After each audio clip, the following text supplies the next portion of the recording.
Good evening. I'm Lonnie Stonich, the Executive Director of FAN, and I'm so excited to welcome you to tonight's conversation between Alicia Garza and Liz Dozier. We're honored to be collaborating with Liz and the organization she leads, Chicago Beyond, and we thank them for their partnership.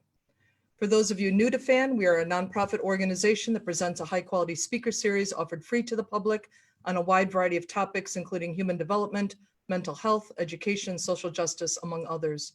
We have over 100 videos of past events archived on our website and YouTube channel, so please be sure to explore. A couple housekeeping notes. If you could open chat so that you can access resources and links that will be posted throughout the program. Closed captioning is enabled, and you can post questions using the Q&A function at the bottom of your Zoom screen. Ms. Garza's book, The Purpose of Power, is available for purchase via FAN's partner bookseller, The Bookstall. We'll place a link to purchase in chat. A special thank you to the 23 schools and organizations that are sponsoring tonight's event, and a huge thanks to FAN's donors whose financial support keeps our programming free and open to the public. A big thank you to FAN staff Anne-Marie Anderson and Deb Mora Evans, who serve as tonight's Zoom producer, and to Han Win from Chicago Beyond for his gracious assistance with managing the live streams. FAN is running a raffle of 3 complete sets of signed books from our 2019-20 season. They're over my shoulder here. We'll pull 3 winning tickets on New Year's Eve, so be sure to check it out. We have a robust slate of speakers lined up for this winter and some big announcements coming soon, so you may wish to subscribe to our newsletter to stay abreast. We're going to do a quick poll, so if you could please take a look and answer the question. It'll be up for about 20 seconds.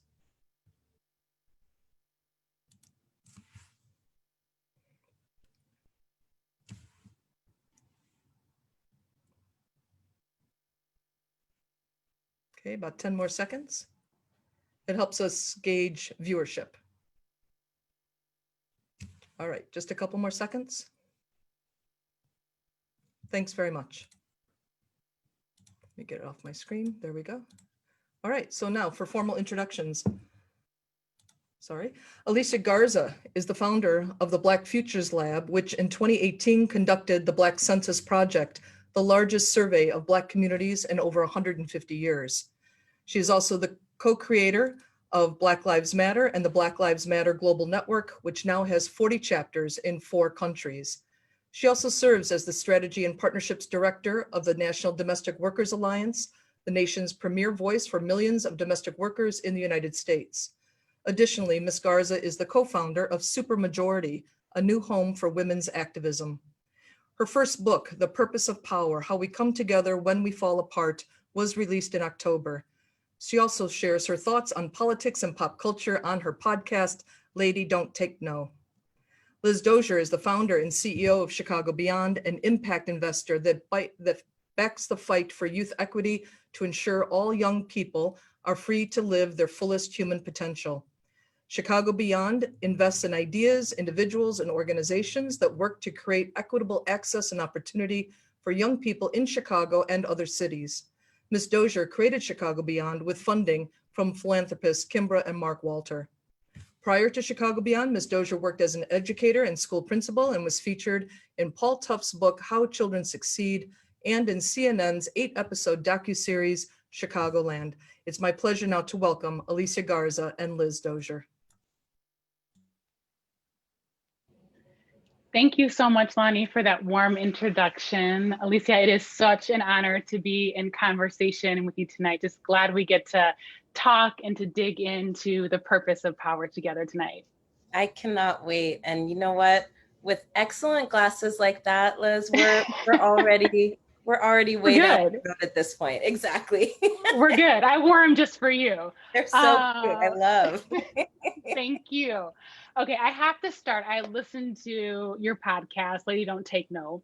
And of late, you've been starting with this question around what folks have been doing in this season of COVID as they've been staying in. So I have to ask you, what have you been doing in this season of COVID as you've been in your home and kind of hunkered down? Oh, yes. I'm so glad you asked that. I always feel bad because I don't get to answer my own questions. So thank you. What have I not been doing since, pandemic realness? Honestly, I have tried and failed 3 times at starting a garden. I get all the way to the point where things start to grow. And then I get busy and I start to ignore it. So there's like rotting squash and things like that. So I'm now on my 4th iteration, my winter version, which should be a lot easier. I started a Peloton regimen, which if you know anything about me, I am like so far away from any kind of adherence to any kind of exercise. And that is the facts and the truth. The most I would do is a weekly yoga class with one of my mentors. And it was like a small yoga class with 10 women, all of whom are over the age of 70. I'm like the youngest person in the class.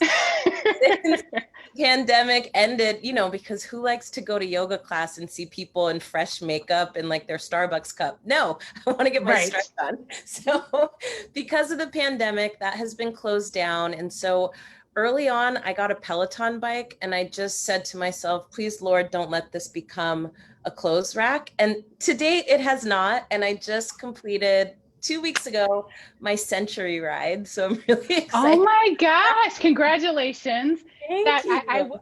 I will say that I too got a Peloton at the beginning of the pandemic. And we all know when that started. And let's just say I'm on ride 10, but we're not counting, but it's just 10. Counting. There is no judgment here, my friend. Let me tell you. No judgment. The reason it's gotten so much use actually is because it's my it is my stay out of jail. It's my stay out of jail strategy. So, if I don't get on that bike every morning, I feel bad for whoever has to talk to me that day. I hope you got on today before we get in our conversation. I did. We're good. Good. So we are going to jump in. Let's go. So, not everyone in the world, I would say, knows your name or your face, but everyone, almost everyone in our country and really around the world, they know your work. And they know your work, what you've done as one of the co-founders of the Black Lives Matter global movement. You've been organizing and doing this work for the past 20 years in our communities. I'm just curious, why did you write The Power of Purpose? And what did you hope that readers would ultimately take away from this? Like what nuggets did you want to leave with us? Oh, yeah. Well, that's an excellent introduction to this book. And honestly, I was just talking with my good sis, Angela Rye, the other night, and she was saying the same thing. She was like, the reason people don't know who you are is because your work speaks for itself. And I love that. So thank you for that. And you're absolutely right also that part of the goal of this work for me and for so many of us who do it is not to become celebrities, right? It's to be effective and to win real victories for our folks. And that is exactly why I wrote this book. To be honest with you, when I started writing it, I thought it was going to be like one of those BLM books, right? And then as I was, thinking about how I wanted to present it, honestly, I didn't feel like that was right. I mean, so much of our story is still being written. And I left BLM in 2017 to start the Black Futures Lab and the Black to the Future Action Fund. And what I didn't want to do was put a period at the end of a sentence that actually needed to be a paragraph. So I decided instead that what this book really needed to be was a guidebook, even just like breadcrumbs for people who are trying to find their way towards making real change in this country and across the world. And in 7 years of Black Lives Matter and more than 20 years of organizing, one thing that I have learned is that there are so many people out there who really yearn for change, but they don't know how change happens. And some of that has to do with the stories that we get told about how change happens and who makes it. And so many of us don't see ourselves in that role, right? Like we all know Martin Luther King, we all know Rosa Parks, but every single person that you ask would always say, oh, I'm not them, right? I'm not anything like them. And what I wanted to do with this book was actually demystify the process of social change. I wanted to like lift up the hood and pull back the curtain as if, we were in the Wizard of Oz. There is not a little man with a microphone behind the curtain, but it is not as inaccessible as some people may think. So that's part of why I wrote this book. The other reason I wrote this book is because I really wanted to talk with those of us who have been doing social change work for a while about an invitation to think about what kind of fighters we need to be in this moment, given the political conditions that we've been living in and that we're facing. Who do we need to be in this moment to be effective, to be strategic, and frankly, to win? So the purpose of power for me is really about centering power as the goal of social change. It's not to make ourselves feel better. In a lot of ways, yes, it's to make our lives better. But the way that our lives get better is by having power. And movements are fundamentally about putting more power into the hands of more people. And so once we start from that place, then we can ask ourselves, well, what are all the different ways to build power? What gets in the way? And how can each of us be the superhero in our own stories? And so that's really what this book brings us. It did, and that totally came across like throughout the whole book. There were several pieces of the book where there were things I was learning, there were things that were affirming, and to me, as I read it, there was so many entry points, no matter where we sit in the world, to think about the individual power that we each hold, and then how to really leverage that to create the change that we wish to see, to create the world that we all dream of, a just and equitable world. So that definitely came across. I want to push into August of 2013, after the acquittal of the man who killed Trayvon Martin. And when you wrote your Facebook post, the one that you affectionately call your love letter to Black people. And for those of you who might be listening in the audience tonight who haven't seen that post, that love letter, it said simply this. It said, Black people, I love you. I love us. Our lives matter. And you talk about how your other co-founders, Patrice and Opal, helped you build the social media platform and put the hashtag behind it. And it became really a hashtag, honestly, that was heard around the world. You do caution us in the book that hashtags do not build movements, that people do. But I'm curious, from that time, this last 7 years, like what are some of the key lessons that you've learned since that post went viral? And what are the ways that the movement has evolved that's really surprised you? Well, let me start with the evolution because it's the good news, right?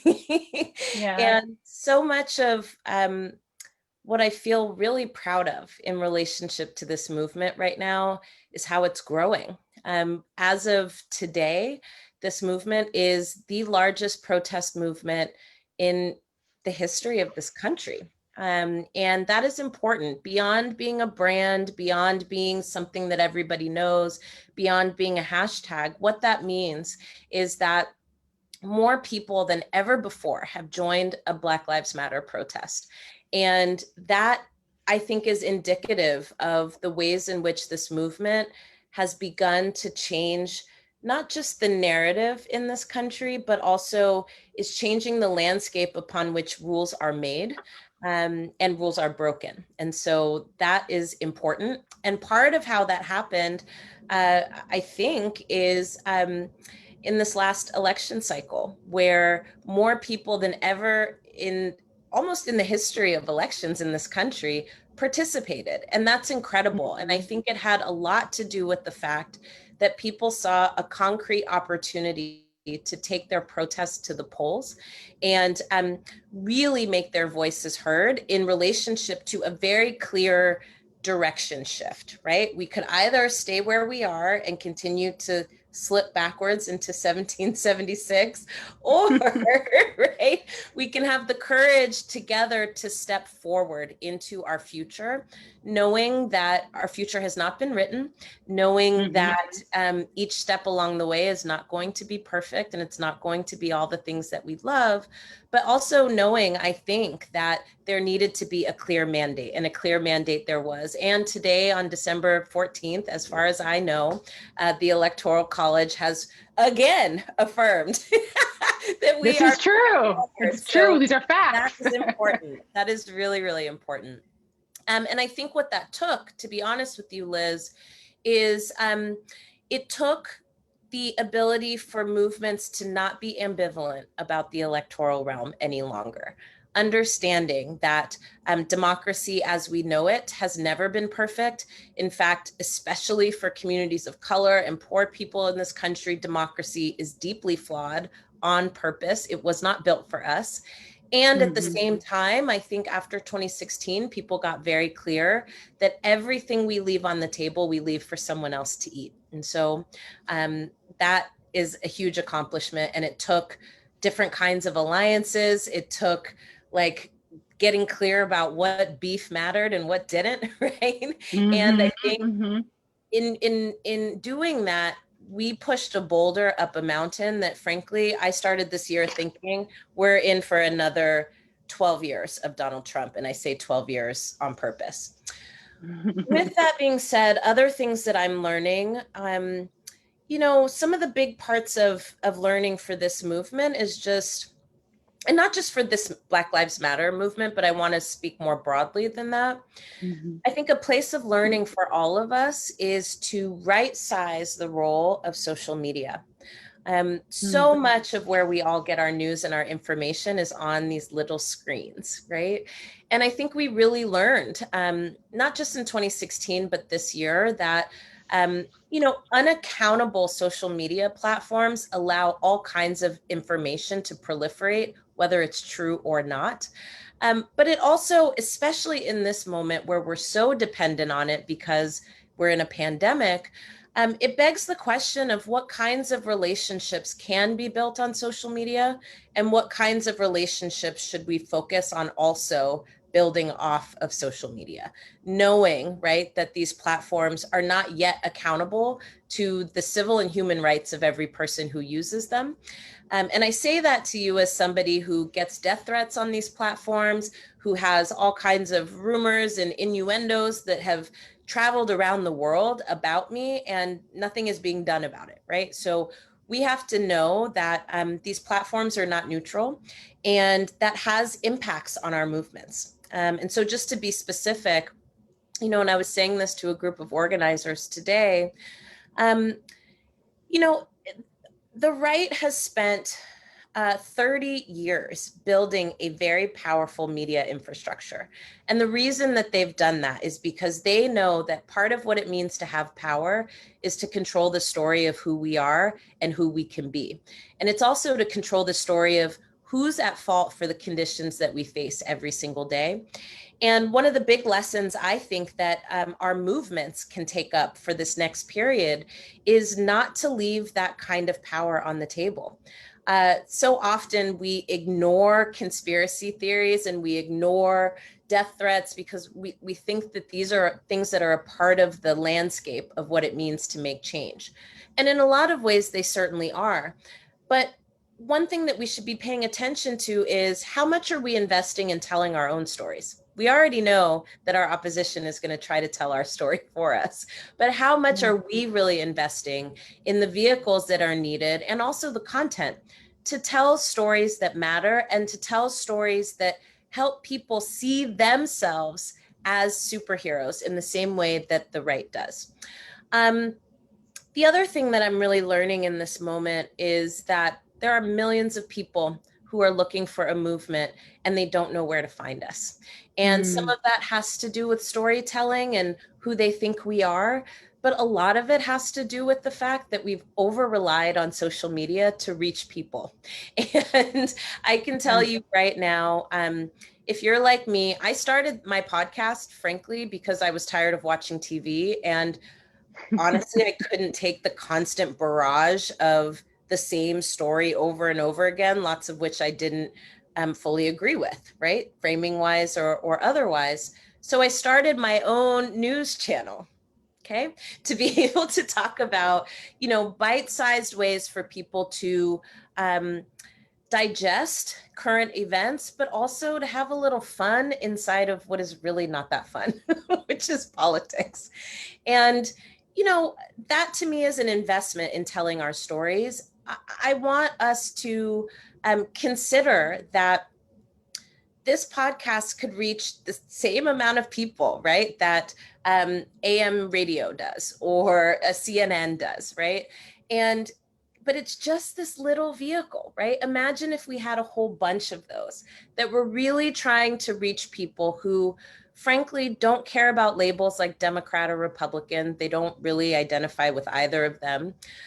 People for whom they are suffering, and there are people who are helping them make sense of their suffering that are doubling down on the divisions between us and amongst us. And frankly, the idea that nothing can be done about it, right? Except to further divide each other from each other.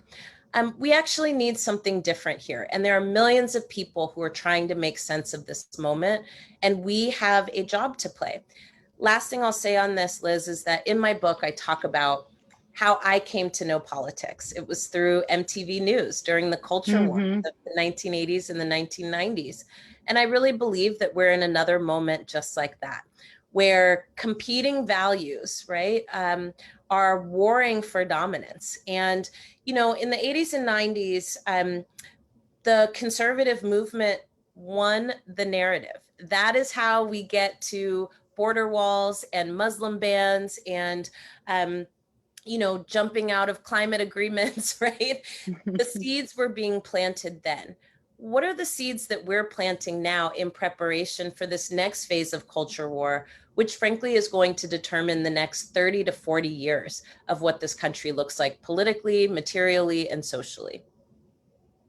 That's real. There were so many powerful things that you said there. I want to lean into a particular part of this book. There were several parts of the book where I was literally reading and had to like put the book down because as a former high school teacher and a former high school principal, I felt that, you know, if people just got that piece, or if I just operated like this, or if we just thought of things in this way, the whole game changes. And it's not a zero-sum game. So one of those stories that I thought was really powerful, it's one of my favorite ones, the one when you were a senior in high school and you were with a child prodigy and you had an encounter. And I'd love for you to tell that story. And I want you to tell that story to our audience, because I think it gets at three things that I think that we as a society are grappling with. And it's this idea of a system, an individual, and an alternate reality.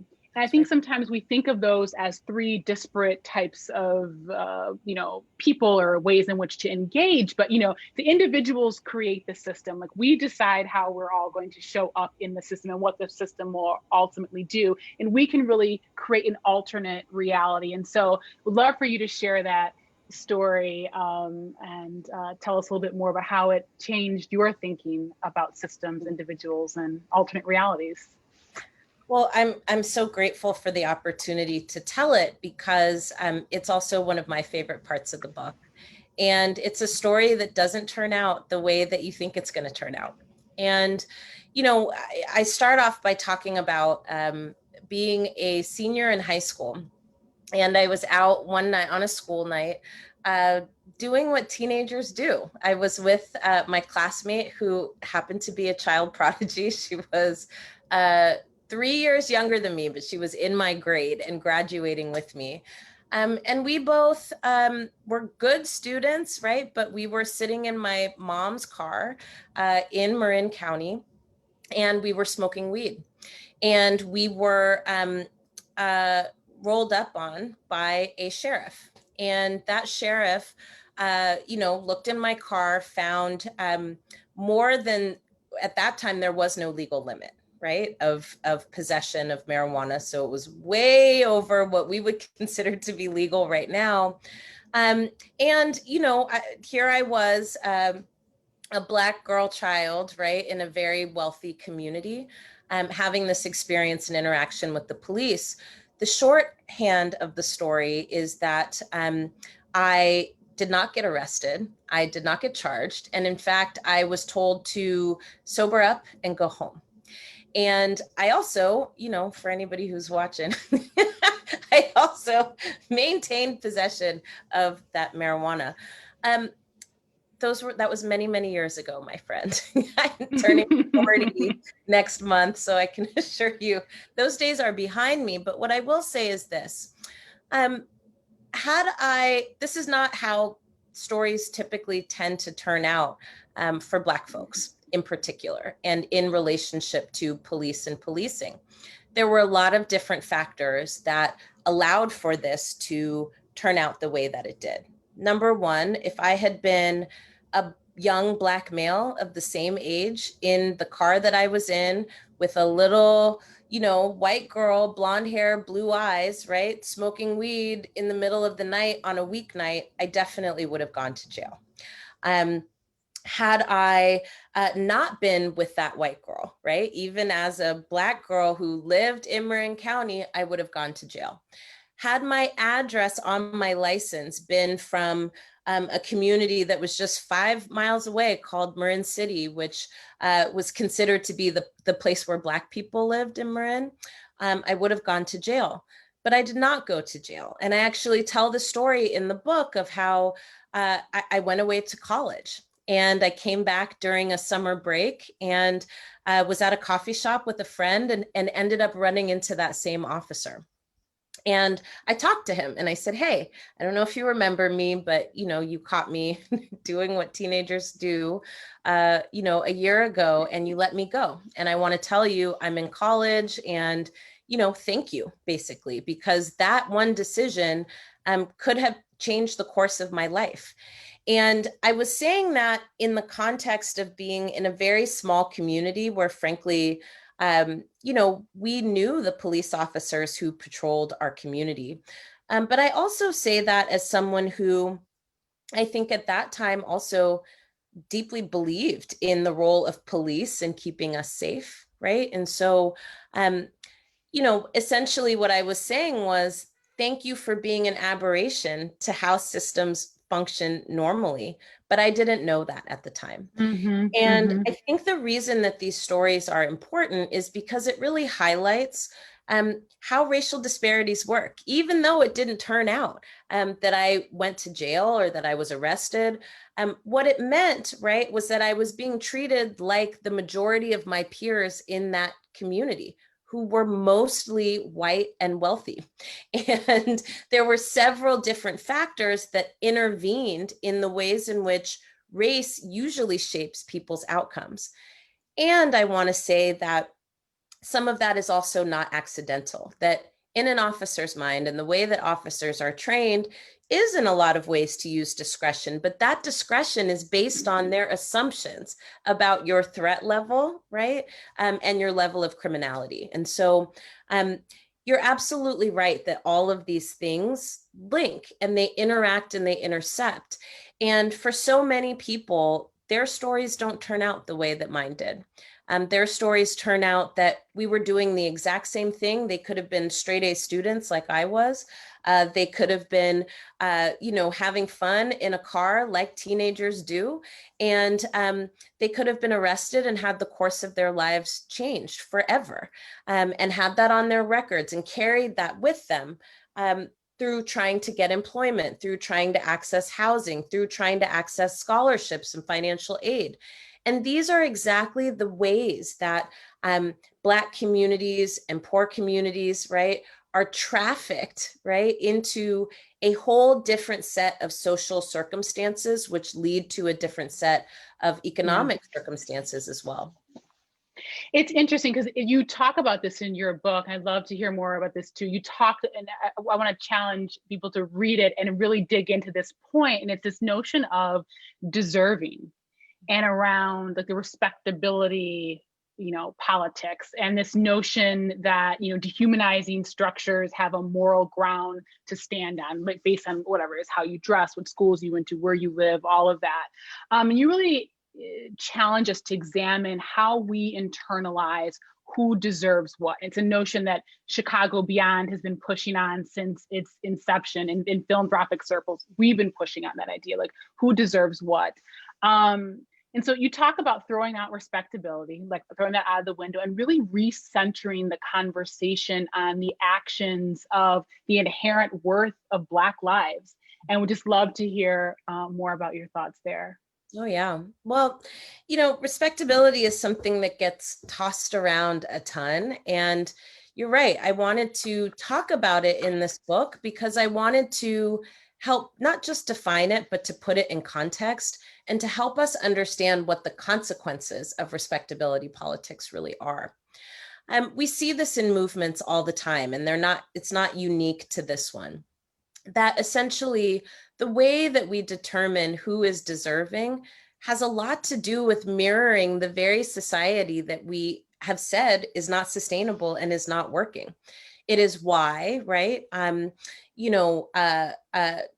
Martin, right, can be seen as a perfect victim, but somebody like Von Derek Myers, right, who was also murdered by police in St. Louis, Missouri, can't make the news, right, because they're not considered to be deserving because they're complicated and layered just like the rest of us, right? I just told you a story about how I, had a half a pound of weed under my seat in high school and got caught for it and walked away from that experience relatively unscathed.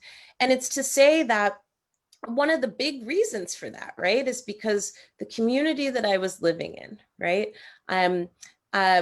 was seen as deserving. And if I had been 5 miles away, that outcome would have been completely different. And that is how our lives are shaped. And when we look at movements that have preceded us, right, we look at some of the strategic choices that people make about who represents us, right?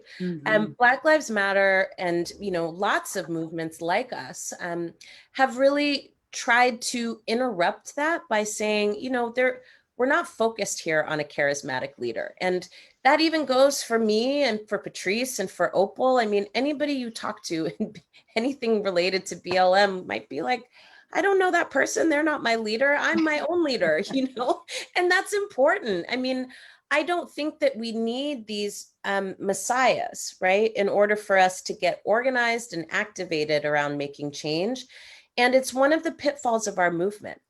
I talk a lot about how roles and notoriety and profile is assigned according to the rules of society that actually are not good for us. So what it means that even after almost 10 years of this work in this movement context, but 20 years of organizing experience, my accomplishments can still and are still attributed to a man.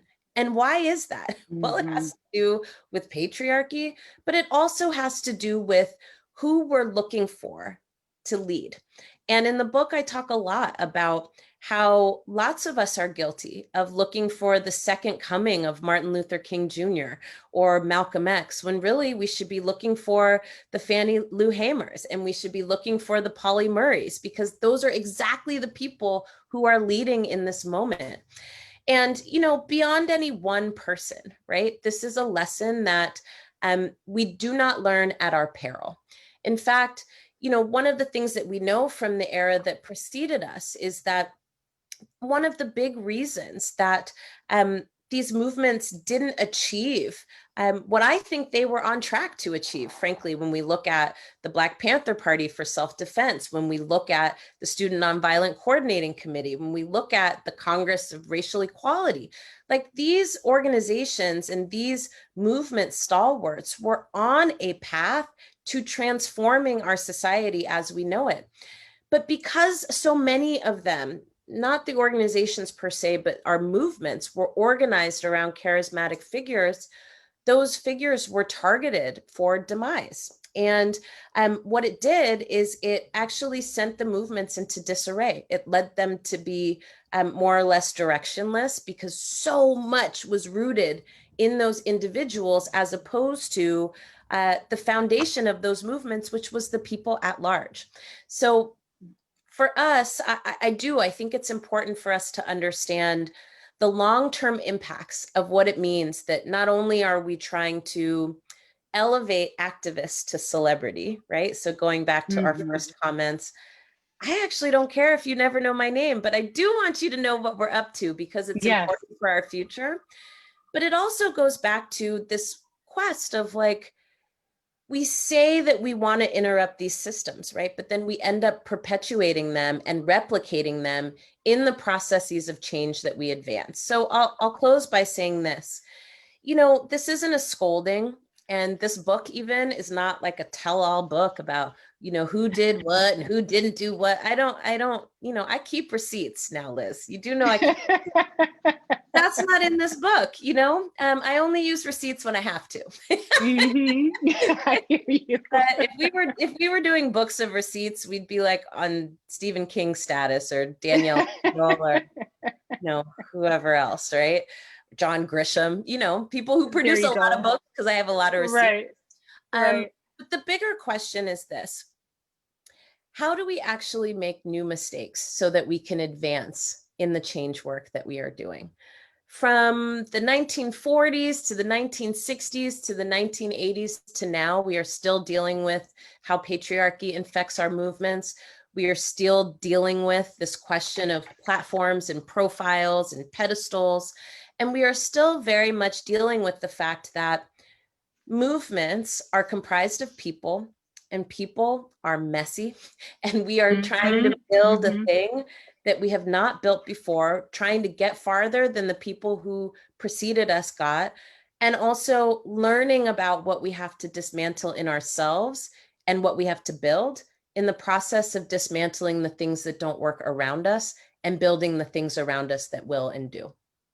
That's spot on. And I'd love to hear more about how you think narrative plays into that. Like you alluded to it a little bit earlier, but would really love to hear you talk about how narrative plays into it. There was a question that came in from Lakeisha, who's here in Chicago, who wanted to know, from your perspective, how you believe media narratives and storytelling play into Black liberation and racial reconciliation. You write about that in the book, but would love to hear more of that. Oh, yeah. I mean, narratives are huge. Black Lives Matter is a narrative. Make America Great is a narrative. And, it's interesting. I was watching television the other night. I was watching that documentary that came out. I think it was CNN. And it was like the rise of Trump and Giuliani and Leona Helmsley, right? We were taking it way back. And it caused me to remember that actually this Make America Great Again slogan is recycled from the Reagan Revolution. And it is a story about who belongs. It is a story about who does not belong. And it is a story about who comprises this country and who should benefit from this country. And I think Black Lives Matter is a narrative that challenges that in a lot of ways. But what we're seeing here is that narratives shape people's understanding of why the world works the way that it does, who's responsible, and who can change it.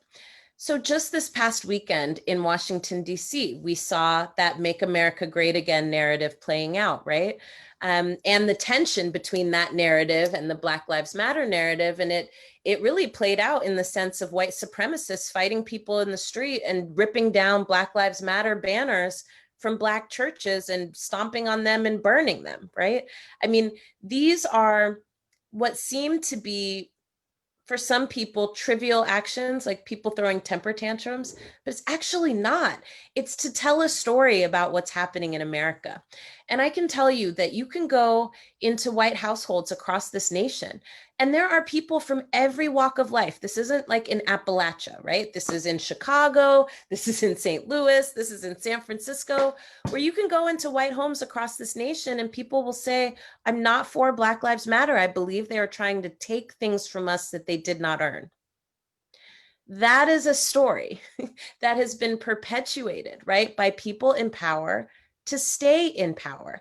And then symbols get used to catapult those stories. So for people who are not cultural critics, right, they're not spending time on the layers. All you have to do is spend time on the symbol. You spend time on the couple from St. Louis who comes out of their home, right, with guns, right, and they get applauded and awarded, and they've got, media profiles, and you look inside their home and it looks like, a castle from Windsor or something. And they're creating this story for people that anarchists and rioters and looters are coming to take things from you that you worked hard to earn. But that's not even happening right now. And if you were to try to get into that story with people and say, well, what is it that you're afraid of being taken from you? Lots of people can't tell you what it is, except they might say, well, our freedoms, right? Our freedoms to be racist, our freedoms to keep out immigrants, our freedoms to turn this back into a white settler nation. That is the freedoms that people ultimately get to. But then it begs the question, is that what freedom comprises? And I think it's the same on the Black Lives Matter side. And there's so many other stories that help shape our understanding of what's at stake in this world. And it shapes not just our understanding, but it shapes the actions that we take. So when people go to the polls, and I'll give one quick example before I be quiet, because I can talk, Chad. I got a direct message the other day, and I usually don't. I mean, I like check these things, but honestly, my experience on social media over the last 7 years is DMs, like the comment sections on online articles, are the place where decency goes to die. So don't check them. It is. No, but I just happen to, because I also end up doing work through those vehicles. And I got a message from a woman in Georgia, and she said, I don't like Trump, and I voted for him in 2016 because I was really concerned about the way that this country was changing. But you know what I'm really scared of? She said, I'm terrified that all around me there is looting and rioting that is happening. And I asked her, well, where exactly is that happening? Because I don't see it. Are you looking out your window right now and seeing people smash windows and set things on fire? No, you're looking at your television and you're extrapolating, right? It's all designed to stoke fear and anxiety. And so I think we have to be very mindful that our stories shape how people take action. This woman said, I voted for Trump because I was scared about what I perceived to be happening. Even if I'm not seeing it, I'm scared of what I perceive to be happening. Our movements need to invest, right, in the counterpoint of this. They are creating very clear pictures and symbols. Are we? I think that's really powerful. Part of what Chicago Beyond did, this was roughly May of 2019, we released a guidebook, and the guidebook was called Why Am I Always Being Researched? And it really forced the reader to take a look at, if we believe that, data and research drive decision making, we have to ultimately care how it gets done and who's involved and whose voice is at the center of the questions and how we're shaping that. And so I completely agree with your point there. And I want to then turn to really the Black Futures Lab as I think about what you're doing there. And I think about data and the largest essentially census survey that has happened to Black America in the last 155 years came out of the Black Futures Lab. You're organizing around a legislative agenda that the Black Futures Lab created. Tell us more about what's next there. Well, this is what I love talking about besides my book is my work here. Lots of what we do is try to tell different stories about who Black people are, what we care about, what we want for our futures, and what people in power need to do about it. And ultimately, what we want is for Black communities to be powerful in these processes so that we can be powerful in the rest of our lives. And you're absolutely right, Liz. Data tells a story too. And, we knew, right, that all of the stories that are being told about Black folks, they're manufactured in particular ways for particular reasons. And we know this as data scientists, right, that all data has an agenda, right? All data has an agenda. And our agenda in doing the Black Census Project was to tell a more nuanced story about who Black people are in this country. And so we did. And we talked to Black people in all 50 states. We talked to Black people across the political spectrum. We intentionally did not just talk to activists. That was important to us. We talked to Black people who are currently incarcerated. We talked to formerly incarcerated Black folks. We talked to Black folks who were born in this country, Black folks who were not. We made sure to oversample in queer communities and trans and gender nonconforming communities because Black folks who are a part of these communities are often completely left out of data and research. And what we found was that our experiences are very different, but we want the same things. And so, across the board, what we found to differing degrees, but always at the top of the list, was that the number one issue keeping our families up at night was wages that were too low to support a family.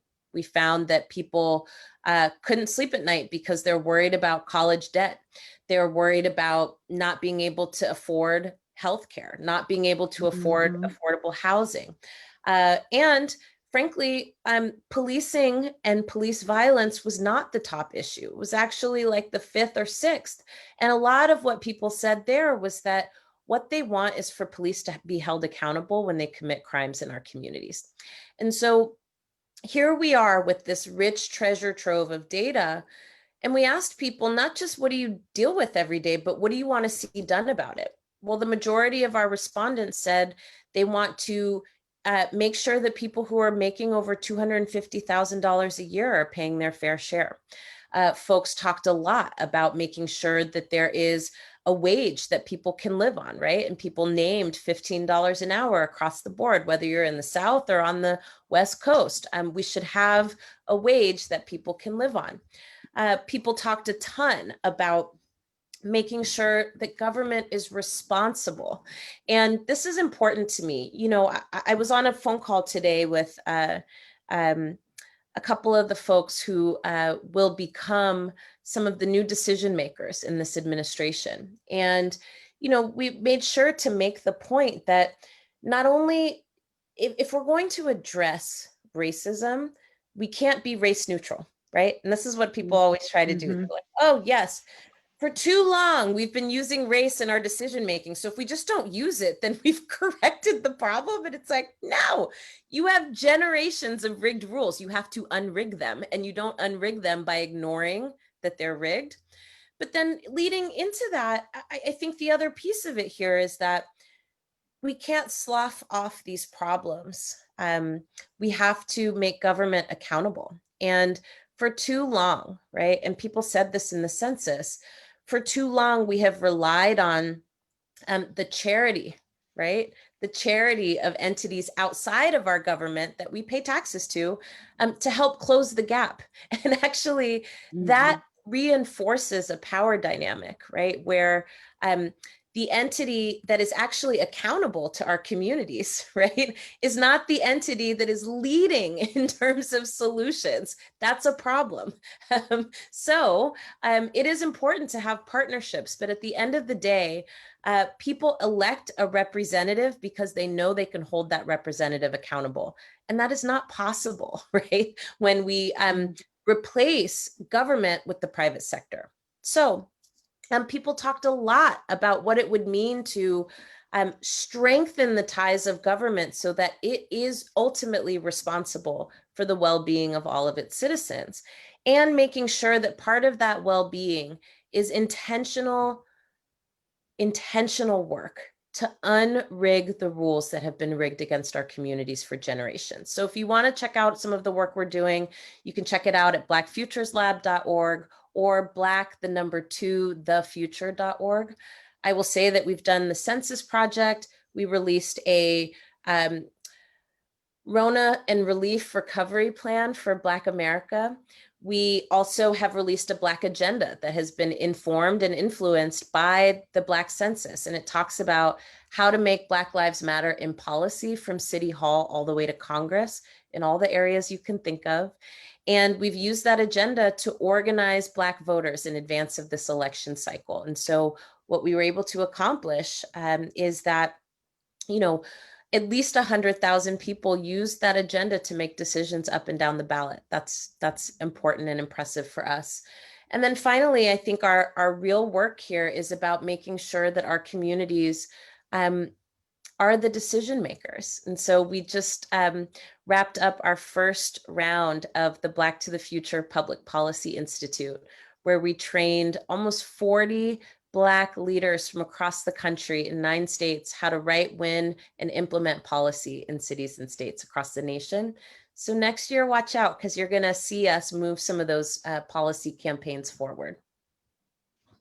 That is outstanding. I want to ask one last question before we close out, and it's around healing. And I feel when I was listening to your response to the last question. And what you were really describing was healing, which is, it sounds simple, but it's not. It really is about the positive well-being for all, not just some. And I think, oftentimes so much of the history that is just, baked into who we are as a country is that someone has to lose. Like we can't all be okay. Someone has to get less than someone else. And so as you think about this next 5 years, this next 10 years, as you think about healing for not only the ways which you described, different policy agendas and these different items, like how do you think of the healing that needs to take place for those who are on the front lines of the actual work? How do we take care of those people so that we can all stay in this fight? Thank you for this question. I do talk a little bit about this in the purpose of power, and I wanted to do so because I think it's important for us to clarify what it would mean to build the kind of caring society and caring economy that would address so many of the traumas that we're facing. So often we get talked to about self-care like it's the things that I kind of named to you early on in our conversation. I told you I'm trying and failing at gardening, and I bought a Peloton bike. And oftentimes when people ask me about self-care and healing and caring for each other, I think they expect me to say like, take a yoga class or take a bubble bath. And those things don't actually address the reason that people are experiencing trauma, and that trauma comes from not having the things that you need to live well and not having the things that you need to live with dignity. And the trauma comes from the disconnect between the things we have to do to live with dignity and the constant ways in which the rug is being pulled out from underneath our feet. And so for me, the healing and the caring is partially at the core of why we do this work. And it is both the knowledge that these systems are working as they were designed, but they're not working for us. And it's also the opportunity to reimagine and redesign in real time what would work. And I really do fundamentally feel like we are at a crossroads right now, where it is so clearer than ever, I think. What are the things that need to die away without intervention, right? And I talk about this as, what are the things in our society right now that need hospice care, right? This do not intervene in the dying process. And maybe there are things that can die with dignity. But then I also ask us to point towards the things that we want to provide prenatal care for. And those are the things that we are investing in. And they may not have been born yet, right? But we know that they will be at some point. And so how would our work change if we were really invested in providing the kind of care for the things that we may be able to see and we may not be able to see, but that we know would ultimately lead to a caring economy, a caring democracy, right? And a caring society. And so there's that. But I also think, and I've been thinking about this for a couple of weeks now, because, for 8 months, we have been watching armed militias, right, patrolling our streets. We saw 2 protesters shot and killed in Kenosha, Wisconsin. We have seen endless death and murder on television and through social media screens. And almost immediately afterwards, we were asked to heal and to reconcile. And I don't believe that we can do that if we're not courageous enough to tell the truth about what we've seen. And that is always the piece that is missing. When we have the level of destruction that we have had over the last 4 years, but certainly over the last decade, not facing it allows it to continue. And so in order to get to healing and reconciliation, part of that healing process is telling the truth about what it is that we're experiencing, telling the truth about how we got here, how we may be complicit, so that we can join together to reconcile and to rectify the harm that we have caused, and to build the kind of world, right, where that harm is no longer necessary, but it's also no longer an organizing principle. So that is what I think it looks like. And sometimes, especially for people who are dealing with trauma, part of that trauma comes from being gaslit, right? And being told that the things that are happening to you aren't actually happening to you. You know, when we talk to people who are living in poverty, we say, no, this has nothing to do with rigged rules and everything to do with the fact that you're not working hard enough. When we talk to people about our broken education system, you know, we say, oh my God, this has nothing to do with the fact that schools are deeply under-resourced and everything to do with the fact that your teacher doesn't know what they're doing. I mean, these are the kinds of stories that we tell each other and ourselves to place the blame at our feet as opposed to where it actually belongs. So once we tell the truth about what is happening, we can actually start to move toward that reconciliation process. Thank you. Silani. Yeah, here I am. So thanks. What a great conversation between the two of you. It was just like, it could go a lot faster. So we have about 4 or 5 minutes left. I'm just going to ask a couple quick questions, and I'm going to go with one that probably has maybe a quicker answer. Charlotte wants to know, Alicia, what did the police officer say to you a year later in the coffee shop, and how did he respond to your gratitude? So maybe that's you could offer that first, and then I have a couple more questions for you. Sure. He said thank you, and he said something to the degree of everybody deserves a different shot. Okay, good. Danielle wants to know, and this is a popular question in the Q&A, BLM's mission is strategic and radical, and 26 million people in the US participated in BLM demonstrations throughout the summer, as you mentioned, the largest protest participation in US history. Clearly, US residents supported BLM's mission this summer, but how does BLM sustain support from the masses, many different groups of people, after protests? There's a lot of layers to this question, but I will start by saying that I'm so glad that we don't do our work based on polls. You know, it was so funny to me this summer to see 87% of the country supports Black Lives Matter. I was like, how long is this going to last, right? And I say that way because really what we're watching in real time is not just public opinion, but we're watching those stories that I told you about. As soon as those polls were announced, the onslaught began. And I can tell you, you know, the real impacts of this are that, listen, I had my home visited by the FBI to tell me that my name, alongside Patrice's name and a list of other elected officials and prominent activists, was on a list inside of somebody's home who was arrested on weapons charges. And then we later found out they were a part of a white supremacist group. So these are the consequences, right? And so I will say, you know, polls and polling and all of that stuff, we always expect that it's going to go up and down. And in fact, 87% was the highest it had ever been. We learned earlier in the year that for the first time in like 4 years, Black Lives Matter was like an issue that elected officials could run on. But if you look at these graphs, right, in 2016, it was like on the other side of the graph and in like no man's land. It was like, don't ever talk about BLM if you ever hope to get elected. With that being said, what do we do to connect people between protests? We organize, my friend, and I talk all about organizing in the book, but it's really about making and sustaining those relationships over the long haul.